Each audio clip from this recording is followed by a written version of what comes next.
Hi, this is Brad Linder with Liliputing, and this is the Emtec GEM Box, which is a small device that you can plug into a TV with an HDMI cable, and it allows you to play games, stream internet video, and run all sorts of other applications on your TV. It sells for about $100, and that price includes both the box and this Bluetooth gamepad, and it runs a customized version of Google Android with the Google Play Store preloaded. So it has a couple of games right out of the box that come with it. They're all from Gameloft, including a couple of racing games, Asphalt 8 and GT Racing 2, as well as Wonder Zoo and My Little Pony. But what really makes this device stand out is the fact that it is one of the few devices that ships with support for Gamefly Streaming, which is a subscription-based service for about $10 a month.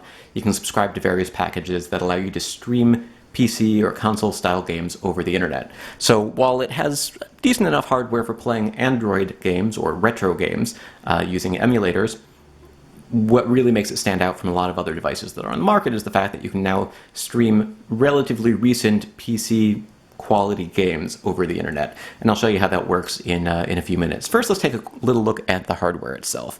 So the box is designed to be small, low power, relatively inexpensive, and it has a 1.5 gigahertz quad-core Amlogic S805 processor, 1 gigabyte of RAM, 16 gigabytes of storage. There's a micro SD card slot, which you can use for removable or additional storage, a single USB port, power adapter, HDMI, and Ethernet. It has Bluetooth and 802.11n Wi-Fi, only supports 2.4 gigahertz Wi-Fi, and that's something that's kind of important to note because Gamefly Streaming will not work over Wi-Fi with this device. That seems to have been a sort of change on Gamefly's part after the box was designed. So you can use Ethernet for Gamefly Streaming, but you can't use Wi-Fi because it requires fast and reliable connection, and Gamefly recommends 5 gigahertz connection. This is 2.4 gigahertz only. So it works great over Ethernet, but if you're not going to be able to get this to a place where you can plug it into Ethernet, that can be a problem. The gamepad is really pretty nice. I'm not a huge gamer, but I've played with a couple of different gaming devices, and it's reminiscent of an Xbox-style controller with two direction pads or analog sticks. A direction pad here. There's a home button, back button, and start button, X, Y, B, and A buttons. And here we've got power, gamepad, and mouse mode. And I'll show you how mouse mode works in a little bit. But basically, you can drag a cursor and click, and that allows you to do certain things that might be difficult to do otherwise. There's also all the shoulder buttons you would want, and it charges here using a micro USB cable. Here's the power adapter, and then also in the box you've got Ethernet and HDMI cables. So that's about it for what I can show you without plugging it in. So I'm going to go ahead and plug it in and show you some of the performance and what you can expect. So we brought it downstairs to plug it into the TV and the router. I'm going to go ahead and turn it on and show you what it looks like when it boots up. So the Emtec GEM Box is running a custom version of Android 4.4 KitKat, which is a version of Android that came out in 2013, even though this is a box that is shipping in 2016. The reason for the 3-year-old version of the operating system is that it works well with the hardware. So it's possible that future software updates could bring Android 5.0 or later, but in order to keep costs down, Emtec tells me that they went with the Amlogic S805 processor, 1 gigabyte of RAM, and Android 4.4 worked well with that. It becomes a little bit of a problem if you want to download certain applications from the Google Play Store, but it is possible to install third-party app stores. Emtec recommends Aptoid if you wanted to install apps that aren't otherwise available. So for instance, out of the box we have support for YouTube and Google Play movies and TV, but if you want Netflix or Hulu, you're going to have to download them from separate sources like the Aptoid App Store. Now, the user interface is really designed so that you would barely know that this is an Android device. So I can use the gamepad to navigate and select. But if I dig into the settings, two things become apparent pretty quickly. One, this is very clearly stock Android under the app launcher. And then if I scroll down to the About section, you can see that it is Android 4.4. Not a huge problem because a lot of apps and games do run on Android 4.4, but if you really wanted the latest version of Android, this is not it. Now, as I mentioned, you can go to the Play Store and you can download and install third-party applications. It's a little bit tricky to navigate sometimes using just the gamepad buttons, but we can sort of toggle between screens, and actually now it's not really doing very much. There we go. Go to entertainment and get movies and music and other things, or scroll back up to the top and scroll down. But there are certain things that are a little bit easier to do if you switch to mouse mode. So I'm going to flip that switch and then use an on-screen cursor, tap and hold, and scroll as if I was using a touch screen. So I wanted to search for something. It brings up an on-screen keyboard. I'll switch back to gamepad mode, and I can hit the yellow button for F, blue for I, N, A, L, space. You can see it's a little bit tedious, but it does work. And then say I wanted to search for Final Fantasy VII, I can do that. Now it's not showing me Final Fantasy VII, but it is showing me some other games. So for instance, here's Final Fantasy IV, which I've already downloaded and installed. So let's go ahead and open that. So it supports not only the Android games that come preloaded on it, but a number of third-party games. There are some games, though, that when you go to the Google Play Store, it'll say are not available because it doesn't officially support those games on Android 4.4.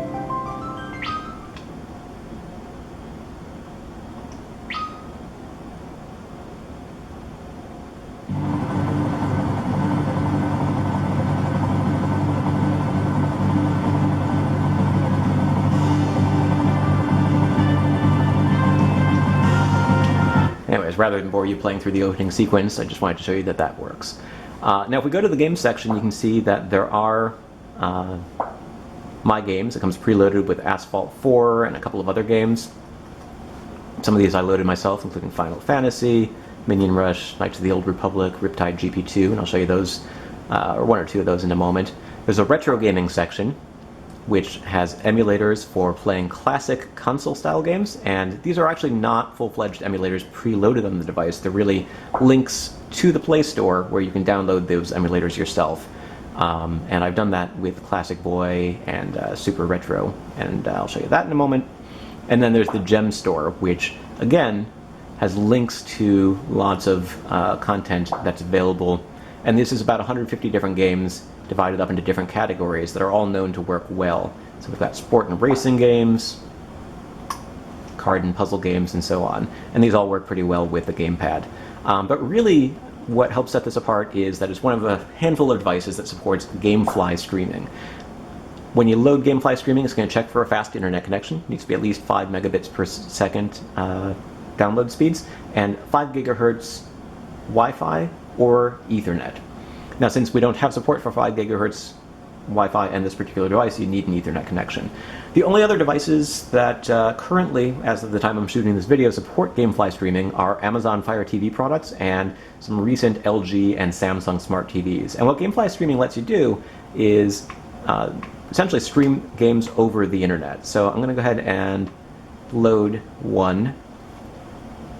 And so while there's not super powerful hardware in the box itself, we're essentially playing PC quality games remotely. So all the fancy graphics rendering and everything is happening remotely, and so you get a higher quality graphics experience and gaming experience than you would otherwise get. Now, I'm not a really heavy-duty gamer, so I can't necessarily say exactly how this compares to playing it on your own device. I can say that it's 720p video resolutions and 30 frames per second, so if you have a gaming computer capable of higher quality than that, there you go. But I haven't really noticed a lot of latency, so I'm sort of stuck at a difficult point in this game, but I just want to show you what it looks like.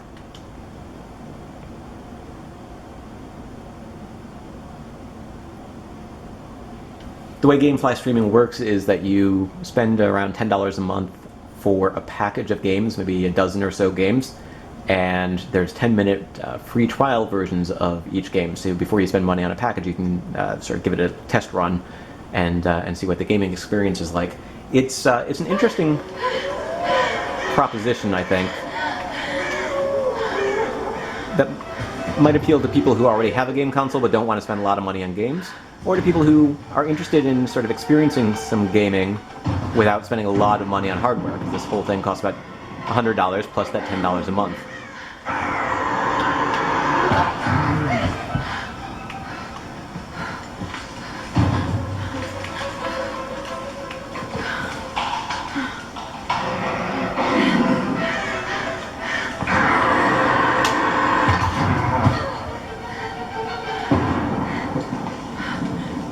you're wondering why she's not moving much, her foot is stuck in a bear trap. And I'm about to be stuck in wolf. Oh, wait, no. I actually survived.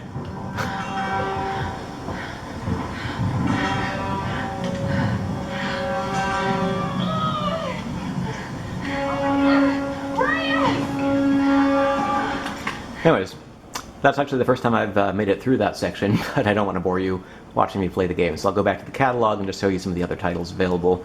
We've got Lara Croft and the Guardian of Light, Evoland 2. These are the 3 games I've tried so far, and they all seem pretty responsive, and they work pretty well, and the graphics look pretty good.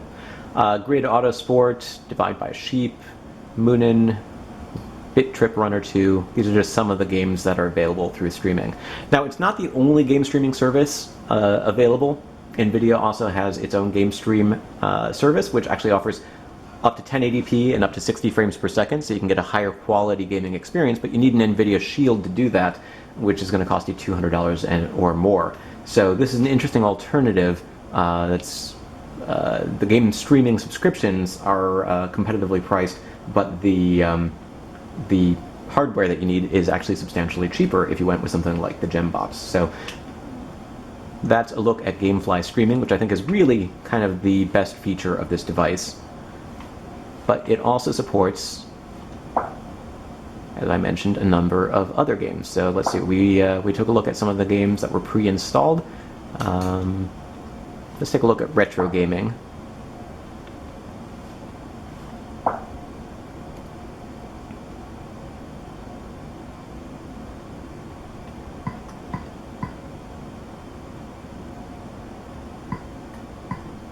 And I can't remember if I actually have any games installed there, so let's go to Classic Boy.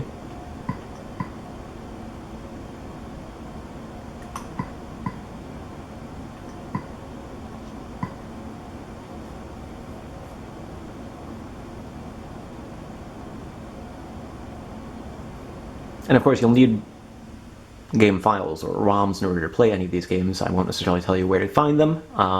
I will say I actually own a copy of Final Fantasy VII, which I ripped myself for this this test. And it runs pretty well. Now there's a newer version of Final Fantasy VII that is actually available for Android, which you can download from the Google Play Store. But if you wanted the classic experience, Classic Boy is able to handle that.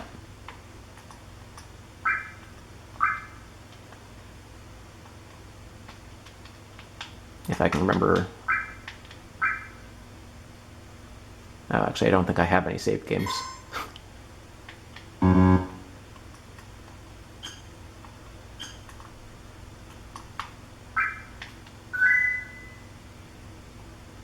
So again, we're stuck looking at the opening sequence.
Anyways, there's a little bit of the opening of Final Fantasy. And let's do one more game.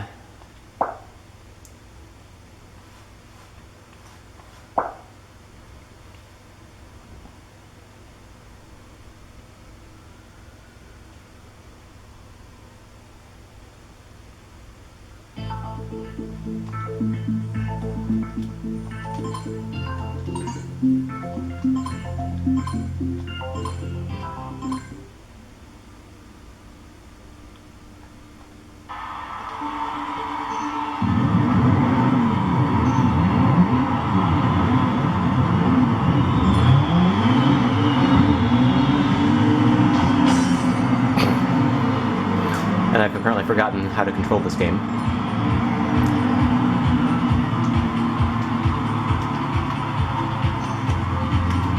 There's reverse. There's forward.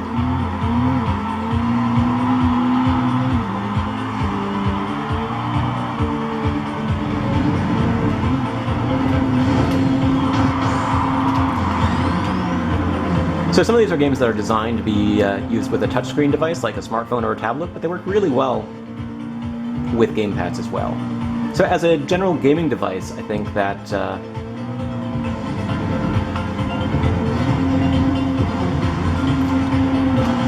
I'm not willing to say that GEM Box is going to be comparable to something like a PlayStation 4 and Xbox One, but it is a capable device that allows you to play games in the living room, and for $100, it's actually kind of nice.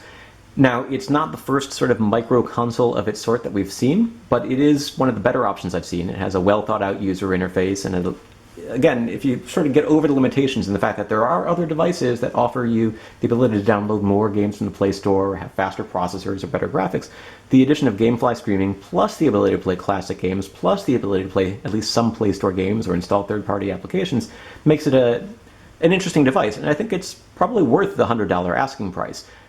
I'm not necessarily sure that it's the best device for everybody, because, for instance, if we wanted to use it as a multimedia device, it's a little bit clunky sometimes to use the gamepad. So, for instance, I'm going to go ahead and open the Play Music app and show you that while you can only sort of kind of navigate using the gamepad buttons, if you switch to mouse mode, now we can go to My Library and then scroll, and it's just sort of a weird way to navigate on this sort of device, because you're essentially running a smartphone and tablet operating system on a TV.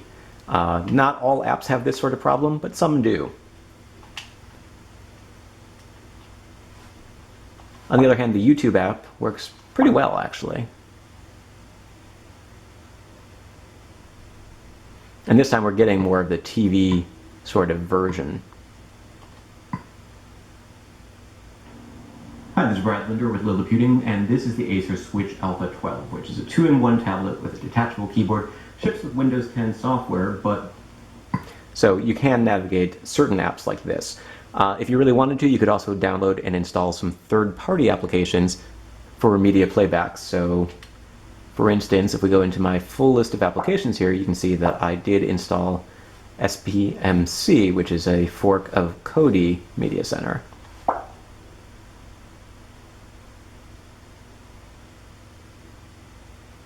And so while I feel like this is a device that really works best first and foremost for playing games, you can use it for media activities as well. Now again, if you want Netflix or Hulu or some other things, you're going to need to go to some third-party sources. But